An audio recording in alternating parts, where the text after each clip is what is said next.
Hello दोस्तों, आज हम इंग्लिश में सबसे इम्पोर्टेंट टॉपिक पढ़ेंगे जो कि कंजक्शन है। कंजक्शन का इंग्लिश में अपने आप में ही बहुत अहम रोल है, जो कि काफ़ी सारे एग्ज़ामों में मैं ये बोलना चाहूँगा, बल्कि हर एग्ज़ाम में कंजक्शन से एक ना एक दो क्वेश्चन 100% आते हैं।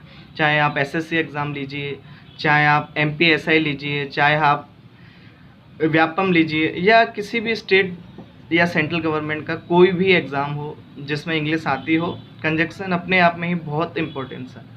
और दोस्तों, अब से आप ये सोचना बंद कर दीजिए कि मुझे इंग्लिश नहीं आती, मैं इंग्लिश में काफ़ी कमज़ोर हूँ। अब आपके लिए इंग्लिश बहुत आसान हो जाएगी। आप मेरा विश्वास मानिए, आप मेरे रेगुलर वीडियो देखिए, मैं आपका एक एक टॉपिक ऐसा करा दूँगा कि आपको इंग्लिश बहुत आसान लगने लग जाएगी। तो चलिए हम आज स्टार्ट करते हैं कंजक्शन। और दोस्तों, इंग्लिश की एक और ख़ास बात रहती है कि इंग्लिश जो है उसका अर्थ जो है किसी भी चैप्टर का, उसका अर्थ अपने आप में ही उसका अर्थ रहता है। जैसे कि कंजक्शन, कंजक्शन का मतलब क्या होता है? कनेक्टर। कनेक्टर मतलब किसी भी दो वाक्यों को आपस में जोड़ना, या किसी भी दो सेंटेंस को आपस में जोड़ने का जो काम करता है वो क्या करता है? हमारा कंजक्शन करता है। जैसे एग्जाम्पल से समझेंगे हम, I like bread and butter. अब इसमें जो एंड है वो क्या कर रहा है? वो हमारा कंजक्शन का काम कर रहा है।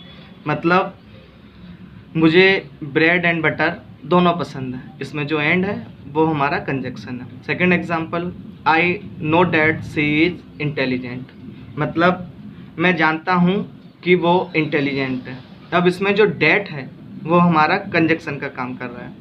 अब नीचे पढ़ेंगे कि कंजक्शन हमारे दो प्रकार के होते हैं। पहला होता है हमारा कोऑर्डिनेटिंग कंजक्शन एंड सेकंड होता है हमारा सबऑर्डिनेटिंग कंजक्शन। आज इस वीडियो में हम सिर्फ कोऑर्डिनेटिंग कंजक्शन कंप्लीट करेंगे, देन नेक्स्ट अगले वीडियो में हम सबऑर्डिनेटिंग कंजक्शन और उससे रिलेटेड जो example fill in the blanks error हैं उनको कंप्लीट करेंगे। तो चलिए हम स्टार्ट करते हैं coordinating conjunction. Coordinating conjunction actual में वे कंजक्शन होते हैं जो इक्वल रैंक के जो सब्जेक्ट हैं उनको आपस में कनेक्ट करते हैं। जैसे चंदन एंड कुंदन आर प्लेइंग। तो चंदन क्या है? चंदन हमारा नाउन है। और कुंदन क्या है? कुंदन भी हमारा नाउन है। मतलब दो नाउन को आपस में कनेक्ट करना किसका काम है? कंजक्शन का, और वो भी हमारे कोऑर्डिनेटिंग कंजक्शन के अंदर। Second example, he is poor but honest. अब देखिए, हमारा पुअर एंड ऑनेस्ट दोनों हमारे क्या हैं? एडजेक्टिव हैं। अगला देखेंगे हम, अगला देखेंगे Mohan is good but his friend is bad. तो इधर हम देखेंगे कि Mohan is good but his friend is bad. मतलब मोहन इज गुड, ये भी एक कंप्लीट सेंटेंस हो गया, और हिज फ्रेंड इज बैड, ये भी एक कंप्लीट सेंटेंस हो गया। मतलब कंजक्शन हमारे किसी भी दो सेंटेंस को भी आपस में कनेक्ट कर सकते हैं कोऑर्डिनेटिंग कंजक्शन में, लेकिन उनका पेयर इक्वल होना चाहिए। देखिए, आप इधर दो नाउन कनेक्ट हो रहे हैं, दो एडजेक्टिव कनेक्ट हो रहे हैं, और दो सेंटेंस आपस में कनेक्ट हो रहे हैं। चलिए अब हमारा कंजक्शन के आगे का पार्ट देखते हैं, जो कि इस प्रकार है। आप देखिए, अब कोऑर्डिनेटिंग कंजक्शन के अंदर ही कुछ कंजक्शन ऐसे होते हैं जो डायरेक्ट शब्द को जोड़ते हैं और उनका मतलब और होता है, और या भी हम कह सकते हैं। जैसे किसी चीज़ को जोड़ना, मतलब और इसमें ये भी जोड़ दो, ये भी जोड़ दो। जैसे फिर इसके एग्जांपल हैं हमारे and, also, too, now, as well as. और कुछ कंजक्शन ऐसे हैं इसमें जो कि पेयर में ही हमेशा यूज़ होंगे। जैसे नॉट ओनली बट आल्सो। मतलब जहाँ भी नॉट ओनली आया है तो उसके साथ बट आल्सो आना कंपलसरी है। जैसे बोथ एंड, जहाँ कहीं भी किसी सेंटेंस में बोथ आया है तो उसके अगले सेंटेंस में हमें एंड मिलना कंपलसरी है, क्योंकि ये दोनों हमेशा पेयर में ही यूज़ होते हैं। नीचे हम एग्जाम्पल से समझेंगे कि कुछ कंजक्शन ऐसे हैं जो डायरेक्टली यूज़ हो जाते हैं। जैसे you are rich and I am poor. मतलब तुम अमीर हो और मैं गरीब हूँ, तो इसमें एंड हमारा कंजक्शन है। Soni is both beautiful and intelligent. अब जो इसमें सोनी है इसमें आप देखिए हमारे बोथ और एंड दोनों एक ही साथ आए हैं। तो सोनी जो है वो सुंदर भी है और होशियार भी है। Chinku is not only intelligent but also laborious. Laborious का मतलब होता है दोस्तों मेहनती। लेबोरियस का मतलब होता है मेहनती। अब आप इसे ऐसे समझेंगे कि चिंकू केवल होशियार नहीं है, वो मेहनती भी है। नॉट ओनली का मतलब होता है केवल, बट आल्सो मतलब भी। मतलब चिंकू केवल होशियार नहीं है, वो मेहनती भी है। अब हमारे अगले सेंटेंस पे आएंगे। अगले सेंटेंस को आप देखेंगे। फिर अगले है हमारे कुछ ऐसे कंजक्शन होते हैं जो हमें चॉइस ऑफर करते हैं। मतलब चॉइस मतलब किसी चीज़ में ऑप्शनल देना, मतलब या तो आप इसको लो या आप उसको लो। मतलब वो हमें किसी भी सेंटेंस में ऑप्शन देते हैं, चॉइस। जैसे आप समझेंगे और, अदरवाइज, एल्स।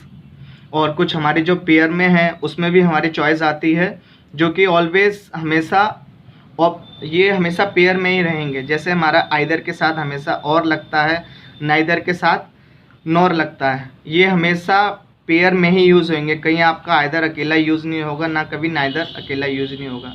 और आइदर का मतलब होता है दोस्तों दोनों में से कोई एक, और नाइदर का मतलब होता है दोनों में से एक भी नहीं। एग्जाम्पल से समझेंगे आप। आइदर यू और योर ब्रदर इज़ गिल्टी। मतलब या तो तुम्हें गिल्टी फील हुई या तुम्हारे भाई को। इसमें आप देखेंगे कि आइदर और दोनों कंजक्शन एक साथ यूज़ हुए हैं। सेकंड एग्जांपल देखेंगे आप। Work hard otherwise you will fail. मतलब आप मेहनत नहीं करोगे तो आप फेल हो जाओगे। अब आप अगले कंजक्शन मतलब अगला इसका जो टॉपिक है उसको देखते हैं। इधर देखिए आप।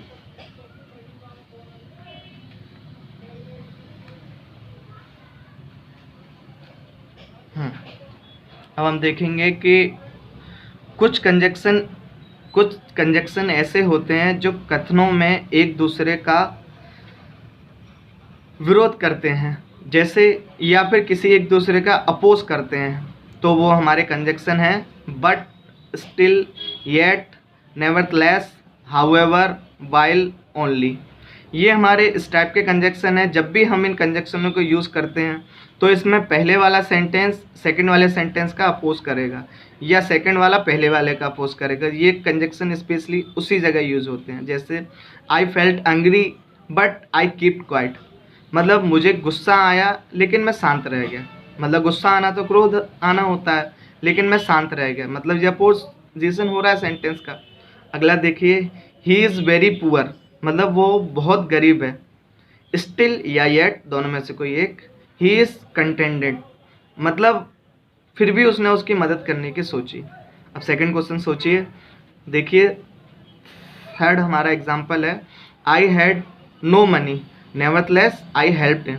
मतलब मेरे पास कोई पैसा नहीं है तो भी मैंने उसकी मदद की। तो आप देखिए दोनों वाक्यों में कॉन्ट्रडिक्शन हो रहा है, मतलब विरोध हो रहा है। अगला आप देखिए। अगले जो हमारे कुछ टॉपिक है, अब देखिए इसका अगला। कुछ ऐसे कंजक्शन होते हैं जो किसी सेंटेंस का निष्कर्ष या उसका आउटपुट बताते हैं, फल। मतलब आपने जो किया है उसका आउटपुट क्या निकलेगा या उसका निष्कर्ष या उसका फल क्या निकलेगा। कुछ ऐसे कंजक्शन होते हैं, वो देखिए हमारे कौन कौन से होते हैं। Therefore, so, for, then, hence और कॉन्सिक्वेंटली। ये कंजक्शन जहाँ यूज़ होंगे तो पहला वाला सेंटेंस दूसरे वाले पर डिपेंड होगा, मतलब उसके साथ से ये काम करेगा। जैसे ही फाउंड रॉबिंग, मतलब उसने चोरी की। सो या देयरफॉर ही वाज अरेस्टेड। मतलब आपने देखा कि पहला वाला सेकंड पर डिपेंड हो रहा है। She did not work, so consequently she failed. अगर वो काम नहीं करेगा तो वो क्या हो जाएगा, फेल हो जाएगा। देखिए आप, she did not work so consequently she failed.